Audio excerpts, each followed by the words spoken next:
ओम शांति। समय अभी देख रही हूँ,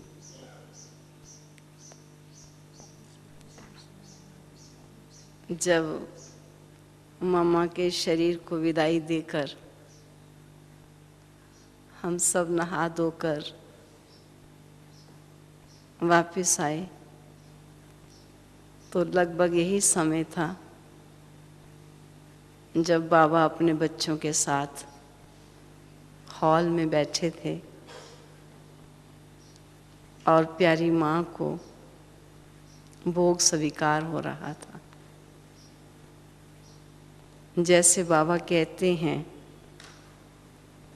कि बच्चे, आपको तो वर्षा शिव बाप से लेना है, और सचमुच वापस आने पर भोग बाबा ने स्पेशल हलवे का ही लगवाया था और सभी बच्चों को हलवा खाने को मिला था। तो वो घड़ी याद आ रही है कि वो भी समय था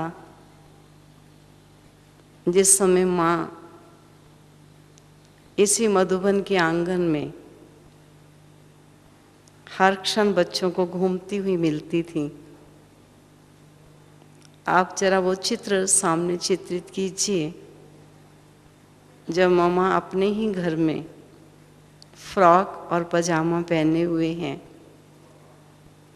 और कमरे से इधर या उधर चली आ रही हैं, कभी किचन में जा रही हैं तो अपने कमरे से बाहर कहीं अन्य कार्य को देखने जा रही हैं, और कभी देखते हैं तो इधर से बाबा आ रहे हैं, कभी बाबा किसी अन्य कार्य को देखने के लिए या किन्हीं अन्य बच्चों के साथ उंगली पकड़े हुए कोई बातचीत करते जा रहे हैं।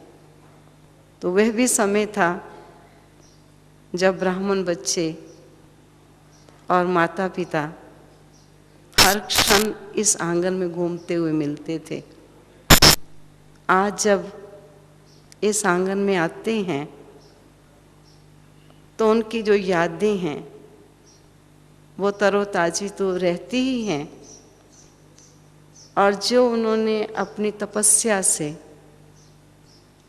जो हम सबकी सेवा से इस स्थल पर प्रकंपन छोड़े हैं, वाइब्रेशंस छोड़े हैं, मैं समझती हूँ केवल मात्र ब्राह्मणों के लिए ही ये पालना के क्षण नहीं हैं, लेकिन आने वाले नए लोगों के लिए भी ये स्थान एक बहुत बड़ा प्रेरणा का स्थल बना हुआ है। और हर एक के मुख से ये निकलता है कि ऐसा स्थल, ऐसे ब्राह्मण वत्स और इस प्रकार की सेवाएं जिस स्थान पर होती हैं, उस स्थान को तो वास्तव में विश्व की आत्माओं को जानना चाहिए। ऐसा यहाँ से जाने वालों के मुख से निकलता है। उन्हें ये नहीं मालूम कि जगत पिता, जगत माता और सर्व आत्माओं के परम पिता का ये वो स्थान है जहाँ उन्होंने थोड़े ही बच्चों की सेवा का कार्यक्रम किया, लेकिन मन से सर्व विश्व की आत्माओं को इमर्ज कर रखा। बेहद का बाप, बेहद की माँ हद की सेवाएं करते हुए भी बेहद की सेवाओं पर ही उपस्थित रहे, और आज उनकी वो बेहद की सेवाएं इस प्रांगण में अथवा इससे संबंधित चाहे कोई अन्य स्थल बन भी जाता है, वहाँ पर भी वही वाइब्रेशंस घूमते हैं, और आने वालों को ऐसा लगता है कि अगर विश्व का परिवर्तन हो सकता है तो यहीं से होगा, इसी आध्यात्मिकता से होगा। अभी हाल ही में हमारे पास एक ग्रुप पहुंचा योग शिविर करने के पश्चात, और मधुबन ज्ञान सरोवर का चक्कर लगाने के बाद तो उनमें से जो काफ़ी अच्छे इंटेलेक्चुअल लोग थे, उन्होंने एक स्वर से ये बोला कि हम तो ये समझते हैं कि अगर प्रत्येक गवर्नमेंट अपनी अपनी राज्य की भागडोर इस ईश्वरीय विश्वविद्यालय के हाथ में सौंप दे तो लगता है कि विश्व बच जाएगा, और एक सुंदर विश्व, जिस विश्व का आज हम सभी स्वप्न देखते हैं, वो स्वप्न साकार हो सकता है। तो उनके बोल सुनते ही ऐसा लगा कि ये सब प्रभाव किसका है? उस बेहद के माता पिता का, जिन्होंने हद में बच्चों की सेवाएं की, लेकिन बेहद का एटीट्यूड रखा, बेहद का दृष्टिकोण रखा, और बेहद की आत्माओं को सामने इमर्ज कर थोड़े बच्चों की सेवा करते रहे। मैं ऐसा समझती हूँ कि मम्मा का इतिहास क्या बताएं, क्योंकि वो तो अपनी दादियाँ ही बताएंगी। मैं तो अभी विदेश सेवा से जब लौटी 5-6 दिन पूर्व, तो मुझे पता चला कि 22 तारीख भी मम्मा का दिवस कर सकते हैं। तो संबंधित सेवा केंद्रों पर 22 तारीख ये कार्यक्रम हुआ, लेकिन मन में एक ही खींच थी, क्योंकि एक बार मैं पहले इन्हीं दिनों में इंडिया में थी और काफ़ी वर्षों के बाद इस बार फिर इंडिया में थी। तो मन में आया कि नहीं, ये इतना दिन मामा का, अपनी प्यारी माँ का, और हम यहाँ बैठे हैं उस धरती पर जाएं जहाँ माता पिता ने हम बच्चों को ऐसा दिव्य श्रेष्ठ जीवन दिया और अपने यादगार के प्रकंपन छोड़े।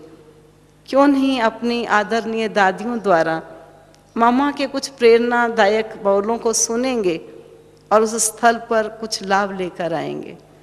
मुझे नहीं मालूम था कि मुझे ही यहाँ बिठाकर कुछ सुनाने के लिए कहा जाएगा, लेकिन जो थोड़े से मेरे जीवन के अनुभव हैं, क्योंकि मैंने भी मामा को बहुत नज़दीकी से देखा, और जैसे कि मैं आपको बता रही हूँ, बच्चे थोड़े थे और प्रतिपल मामा बाबा को इधर उधर जाते देखते थे, तो ऐसा लगता था माता पिता के पास हम बच्चे तो सदा है ही हैं।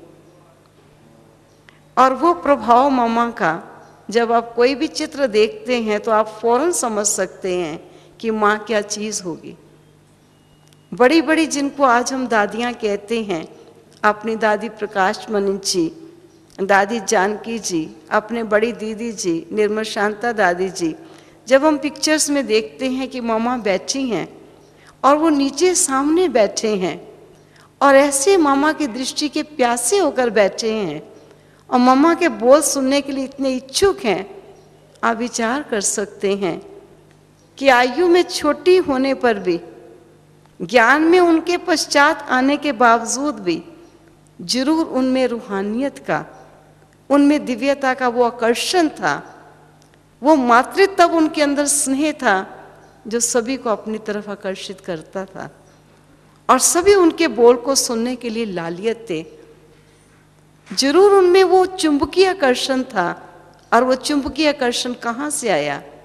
एक निश्चय उस बाप से आया कि ये धरा पर उसी का कर्तव्य चल रहा है और उसके कर्तव्य में हम सहयोगी बने हैं। सहयोगी ही नहीं, लेकिन जो ईश्वर की आज्ञा है उस आज्ञा अनुकूल हमें ये कार्य करना है। और नंबर 1 मामा ने कार्य कर दिखाया। जैसे कल सुन रहे थे कि प्रातः 2-2:30 बजे उठकर प्रतिदिन मम्मा का बैठ जाना और 2 घंटे तक लगातार योगस्थ स्थिति में स्थित होना, ये केवल मात्र एक मामा का ही उस समय से लेकर चला। और मुझे याद आता है एक बार रमेश भ्राता जी ने सुनाया था कि मामा जब उनके यहाँ ठहरी और किसी कारणवश रात्रि को सोने में देरी हो गई, तो मामा को कहा कि मामा आज सुबह तो आप भी थोड़ा लेट ही उठेंगे क्योंकि अभी काफ़ी देरी हो गई। तो मामा का यही उत्तर था कि अगर देरी से सोने की एक अवज्ञा कर दी गई है तो प्रातः उठने की दूसरी अवज्ञा को ऐड नहीं होने दूंगी। अगर एक अवज्ञा हो जाती है और उस अवज्ञा के कारण दूसरी अवज्ञा कर दी जाती हैं तो अवज्ञाएं बढ़नी प्रारंभ हो जाती हैं। इसलिए मम्मा तो समय पर ही उठेगी, और मम्मा समय पर ही उठी और समय पर ही उठती थी।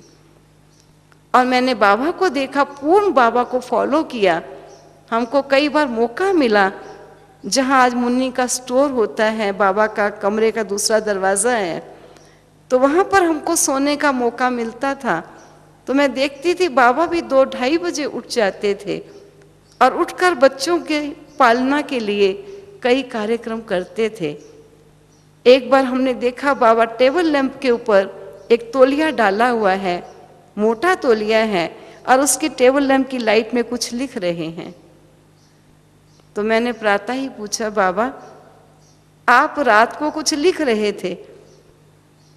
तो बाबा ने कहा, बच्चे ऑलमाइटी बाबा ने काम दिया है ना, तो बाबा पहले वो काम कर रहा था, अगर करूँगा तभी तो बच्चों से पूछूंगा। इसलिए बाबा जो बाबा काम देता है वो सबसे पहले बाबा करता है। लेकिन फिर भी बाबा ने टेबल लैंप पर लाइट के, ताकि बच्चे जो सोए हैं उनको लाइट डिस्टर्ब ना करे।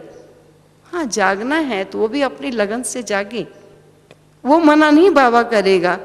लेकिन कहीं बाबा की लाइट से बच्चों की नींद जाती है तो वो बाबा ने टेबल लैंप पर वो तौलिया डाल दिया ताकि वो लाइट औरों को डिस्टर्ब ना कर सके।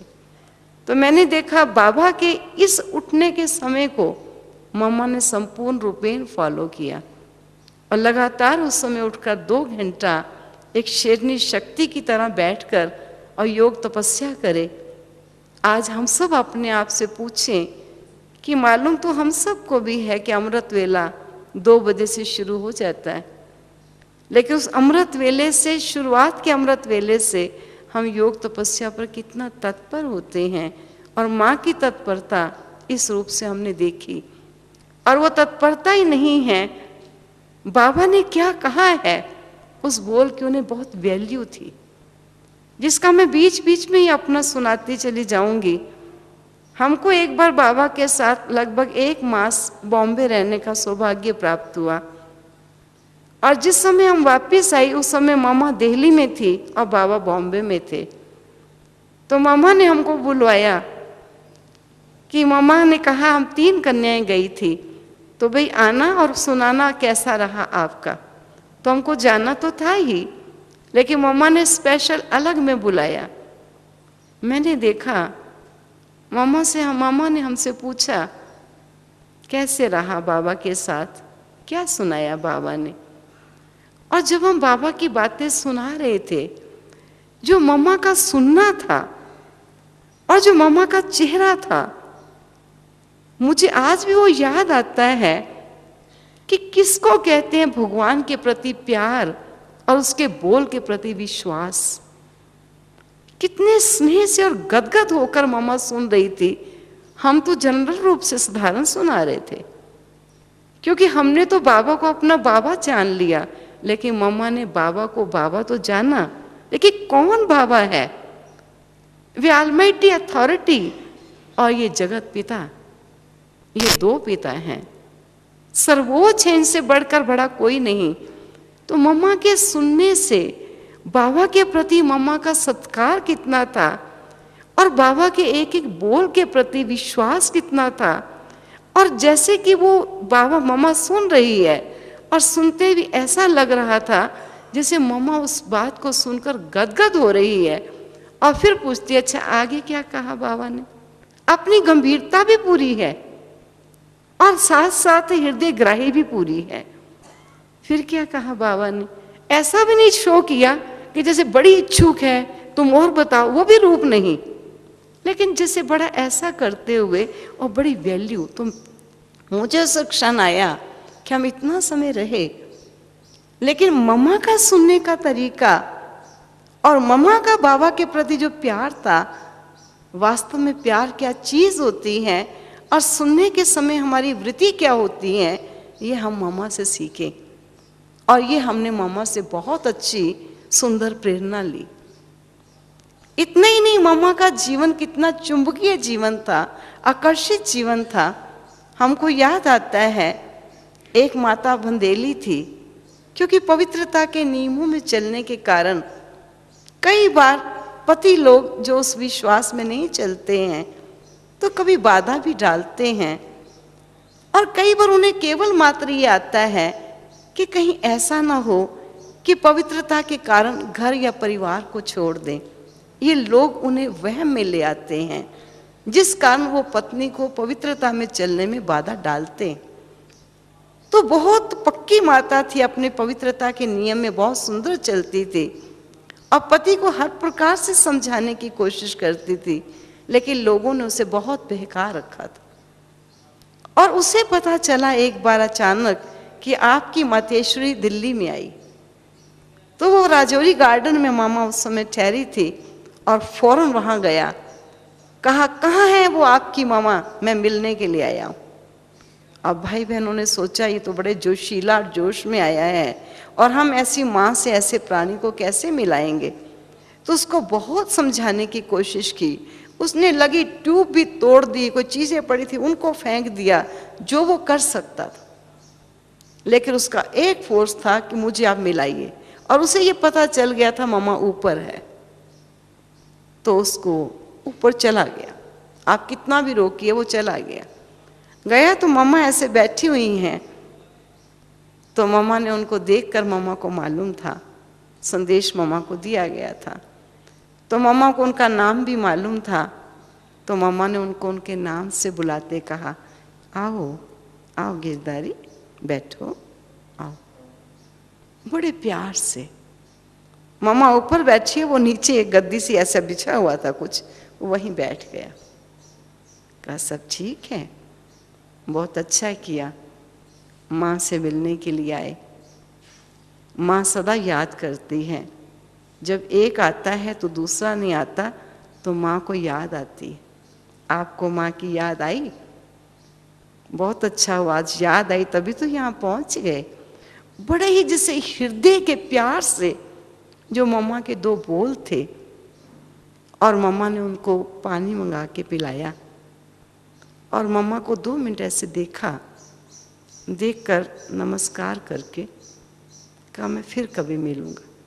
तो मम्मा ने कहा नहीं, जब भी चाहिए, माँ का घर आपका घर है, बाबा के घर मधुबन में आओ, वो भी आपका घर है, जब भी चाहिए चले आना।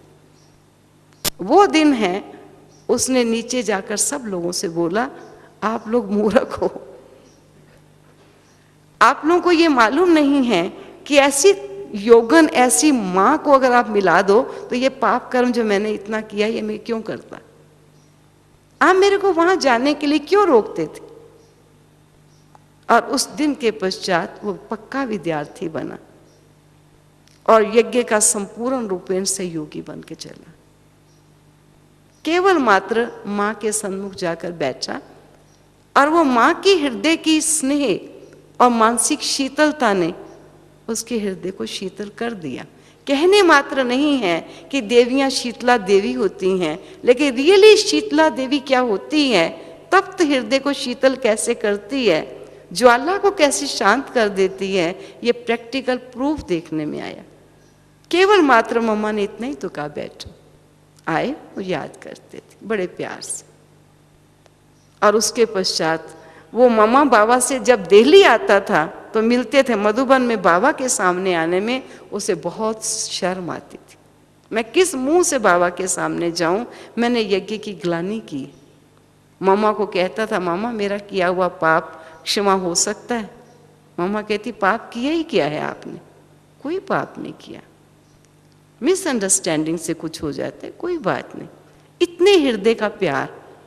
ऐसे ही दूसरा मैंने एग्जाम्पल देखा, एक माता थी और वो शुगर के व्यापारी हैं भाई, उनकी युगल ज्ञान में चलती थी, लेकिन लोगों के बहकाने से उनके भी युगल ज्ञान में नहीं आते थे। तो एक बार मामा दिल्ली में आई तो उन्होंने अपने पति को ये राजी किया कि वो अम्बा है, देवी है, एक बार आप उनके दर्शन कर लो, उसके बाद आप मुझे कहोगे नहीं जाओ तो मैं नहीं जाऊंगी, लेकिन एक बार उनके दर्शन करने चलो। तो कहा फिर तुम नहीं जाओगी? कहा नहीं जाऊंगी।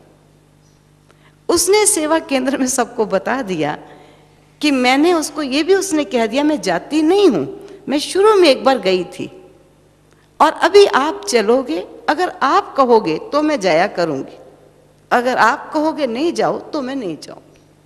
तो उसने सेवा केंद्र में बता दिया था कि मैं पति को लेकर आऊंगी, लेकिन ऐसा ना कहना कि तुम आ गई, तो वो समझेगा ये तो आती है, इसको तो सब जानते हैं, तो जरा थोड़ा सा एक बार मामा से मिल ले। तो मामा से मिलने के लिए ले गई। तो मामा को सब मालूम था, ये भी बैठ गई, वो भी बैठ के नीचे, मामा पर्सनल उनसे मिल रही है। तो मामा ने 2-5 मिनट उनसे बहुत ही प्यार स्नेह से बातचीत की। तो वो भी ऐसे मामा के सामने बैठा रहा, क्योंकि पत्नी ने कहा था ये साधारण नहीं है। और मामा का स्वरूप भी एक ऐसा था जो मामा में ईश्वरीय आकर्षण था, क्योंकि वह सदा ईश्वर एक से खिंची रही, किसी प्राणी मात्र से उसने अपना नाता नहीं जोड़ा। जब एक की बन गई, जिसका आपने सुना है कि बाबा ने कहा 24 घंटे के अंदर मुझे बता दो कि तुमने ईश्वर का बनना है या संसार का बनना है, और मामा का एक ही फैसला था, फैसला हो गया, प्रभु का ही बनना है। और वो फैसला एक संकल्प में भी मामा का चेंज नहीं हुआ, और जिसकी बन गई उसी की बन गई, उसी को सुना, उसी को देखा, उसी का माना, और उसी के कहने से पदकमलों पर उसी के चली, किसी अन्य की बात में नहीं आई। और वो ईश्वरीय आकर्षण था उस आत्मा में। तो वो सामने बैठी हैं और उनकी पत्नी कहती हैं कि हम मामा को, इतनी महान देवी को आज हम मिले हैं। तो पति को कहा कि हम इनको निमंत्रण दें, कि हम जहाँ रहते हैं, वो रहते थे दूसरी साइड में, तो नॉवेल्टी सिनेमा के नज़दीक ही वो सेवा केंद्र था। तो कहा कि हम आए हैं तो उस सेवा केंद्र में निमंत्रण दें, ताकि हम इनसे रोज ही मिलेंगे। तो पति के सामने, मामा के सामने वो धीरे से अपने पति को बोलती हैं। तो पति ने फौरन मामा को कहा कि मामा, अगर आप हमारा निमंत्रण स्वीकार करो तो हम आपके वहाँ सेवा केंद्र है, वहाँ आपके रहने का पूर्ण प्रबंध करेंगे, और ये सारा प्रबंध मेरे ही ऊपर रहेगा। इसलिए मामा आप वहाँ पर एक बार जरूर आइएगा। तो मामा ने बड़े प्यार से कहा कि अगर आप इतने स्नेह से आमंत्रित करते हैं तो हम आपका निमंत्रण जरूर स्वीकार करेंगे। 8 दिन के लिए उन्होंने एक प्रबंध किया मामा का, इतना सुंदर प्रबंध किया मामा के रहने का, खाने का, और अन्य लोग आए उनके रहने का। आप सोचिए, जो आमंत्रित करने वाला है अगर वो स्वयं सभा में ना आए तो ये तो अच्छा नहीं लगता है। 8 दिन सबसे पहले स्वयं ही जाकर मामा के सामने बैठता था, और उसके पश्चात क्या यज्ञ में चाहिए, मामा को बुलाया है, आमंत्रित किया है, क्या चाहिए यज्ञ में, किसी चीज़ की उन्होंने कमी नहीं होने दी। और उसका परिणाम ये निकला कि दोनों ही ज्ञान में इतने पक्के होके चले कि ये संकल्प किया कि अगर हमारा अपना नया भवन बनेगा तो उस भवन में अगर नीचे हम रहेंगे तो ऊपर बाबा का भवन होगा। और आखिर उनका भवन बना, और हम ही उस भवन की नींव रखने के लिए गई और वहाँ बाबा का स्थान बनाया। तो मेरा कहने का ये तात्पर्य है कि मम्मा की स्थिति, मम्मा का बाबा से प्यार और मम्मा का आध्यात्मिकता की वो जीवन में जो धारणाएं थी, वो दूसरी आत्मा को इतना प्रभावित कर देती थी कि कहीं वो ये कहता था पत्नी को कि वहाँ नहीं जाना, और कहीं मम्मा को आमंत्रित करके, और मम्मा को हर रोज उसने सुना और लोगों को भी बुला के लाता था कि इतनी महान विभूति आई है, आप भी चलिए और चलकर सुनिए। और उसके पश्चात बाबा का सेवा केंद्र खोलने के निमित्त बना। तो मेरा ये कहने का तात्पर्य है कि ऐसी हमारी माँ और ऐसे हमारे बाबा, जिन्होंने ऐसी माँ का सैंपल हमारे सामने तैयार किया, आज हम सब उन्हीं के बच्चे हैं। जिसको बाबा कहते हैं बच्चे, बच्चों को देखकर माता पिता प्रत्यक्ष होने चाहिए। जिस पर बाबा से पूछा गया था, बाबा आप कहते हो प्रत्यक्षता होगी, कब होगी? तो बाबा का यही शब्द था कि बच्चे ये प्रश्न तो बाप का है कि बाप को कब प्रत्यक्ष करोगे। आप बच्चों ने बाप को छिपाया हुआ है। जब आप बच्चे बाप को अपने आप में प्रत्यक्ष करेंगे तो आपसे बाप स्वतः ही प्रत्यक्ष हो जाएगा और सारा विश्व बाप को जान जाएगा। ओम शांति।